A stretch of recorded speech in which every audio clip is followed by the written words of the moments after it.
What if 5 simple habits could completely change your life in just 1 week? No, this isn't another motivational speech. This is ancient, grounded, Stoic.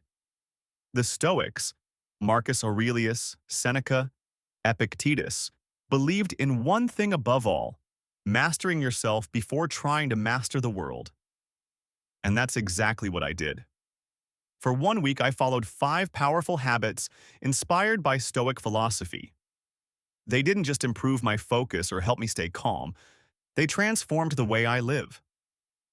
Not years, not months, 1 week. And the best part? You don't need to be a monk or philosopher to apply them.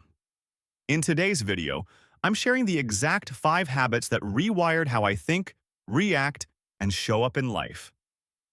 Each habit comes with a Stoic lesson, a modern-day application, a real example from my 7-day journey. And if you stay till the end, I'll give you one powerful bonus practice, something most people never even consider. Ready to stop reacting and start ruling your own mind? Let's begin. Habit 1. Practice voluntary discomfort. Set aside a certain number of days during which you shall be content with the scantiest and cheapest fare, with coarse and rough dress, saying to yourself all the while, "Is this the condition that I feared?" Seneca. Modern life makes us soft, and soft people break easily. So I began with the first Stoic principle, voluntary discomfort. For 1 week, I took cold showers, wore the same clothes every day, ate the most basic meals. No sugar, no entertainment, just silence, stillness, and simplicity. Why? Because when you choose discomfort, you stop fearing it. And the moment fear leaves your body, clarity enters. By stripping down my day, I realized how much of my stress was artificial, how often I reached for comfort instead of strength. Real-life application. Skip your morning coffee, walk in the rain, take the stairs, turn off your phone. Result?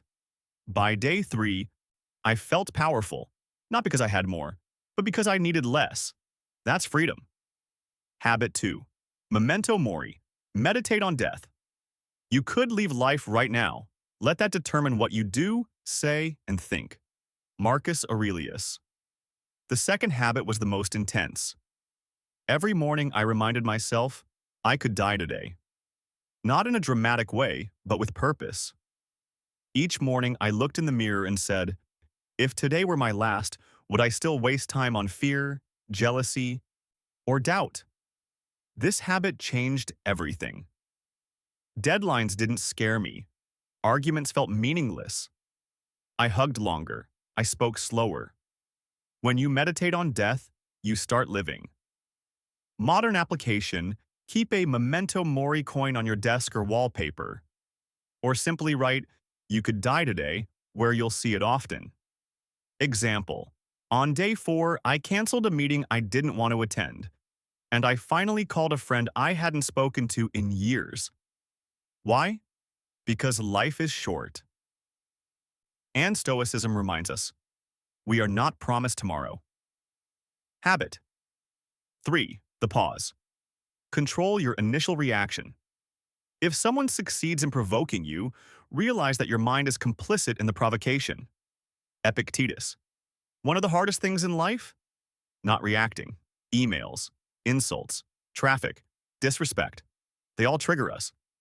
But Stoicism teaches, you are not your first reaction. So for 7 days, I practiced one rule. Never respond immediately. Pause. Breathe. Then speak. This wasn't easy. Especially when someone cut me off in traffic or when a text pissed me off. But the power came in the pause.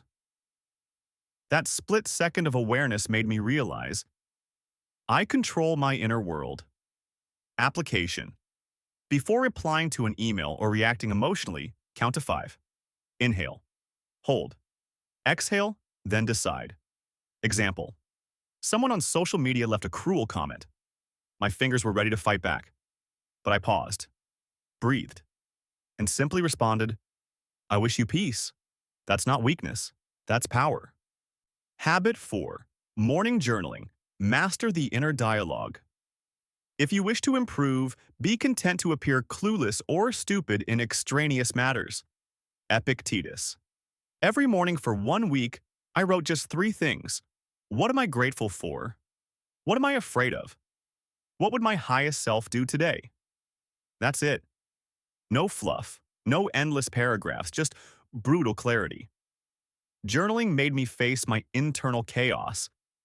I noticed how much of my anxiety came from imagined futures, not reality.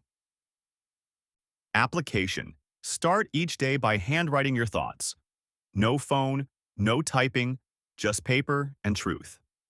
Example. On day 5, I realized I was scared of launching a new project. Not because it was risky, but because I feared being judged. I launched it anyway. Why? Because I had written the fear down, and once it's on paper, it loses its grip. Habit 5. Negative visualization. Embrace what can go wrong. He robs present ills of their power who has perceived their coming beforehand. Seneca. Most people fear the worst. Stoics, they rehearse it. Every night before sleeping, I visualize the worst that could happen the next day. What if I lost all my money? What if someone betrayed me? What if my plans failed?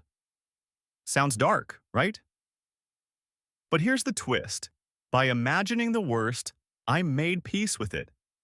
And by making peace, I became fearless. Application. Before any major decision, close your eyes and ask, what's the worst that could happen? Prepare for it mentally. Example. I was nervous before pitching a new client. So I imagined them rejecting me, laughing at my work, ghosting me. Once I accepted that outcome, I walked into the meeting with calm detachment and landed the deal. Bonus habit. Amor fati, love your fate. Not merely to bear what is necessary, still less to conceal it, but to love it. Marcus Aurelius. The final habit is not just stoic, it's divine. Amor fati. Love your fate, not tolerate it, not endure it, love it, even the pain, even the struggle. During the week, I faced something unexpected. I got sick, headache, fatigue, work piling up. Old me, I'd complain. Stoic me? I said, good, this is my training. Every challenge is part of your path. There is no other one. Application. Whatever happens today, good or bad, whisper this. Amor fati. This too is meant for me. Result, I didn't just survive that week, I grew through it. In just 7 days, these 5 habits rewired how I show up in life. Not through magic, but through philosophy, discipline, and silence. Let me remind you, voluntary discomfort taught me strength. Memento mori taught me urgency. The pause gave me power. Journaling gave me clarity. Negative visualization gave me peace. Amor fati made me invincible. You don't need to master them all at once. Start with 1. Today. Because while others chase motivation, you'll build mental armor. You'll be calm when others panic. You'll be clear when others are lost. You'll be powerful without ever raising your voice. That is stoic strength. If this video spoke to you, share it with someone who's struggling. Someone who needs that silent fire inside. And if you haven't yet, subscribe. This isn't a channel for the weak. This is for warriors of the mind. Until next time. Amor fati.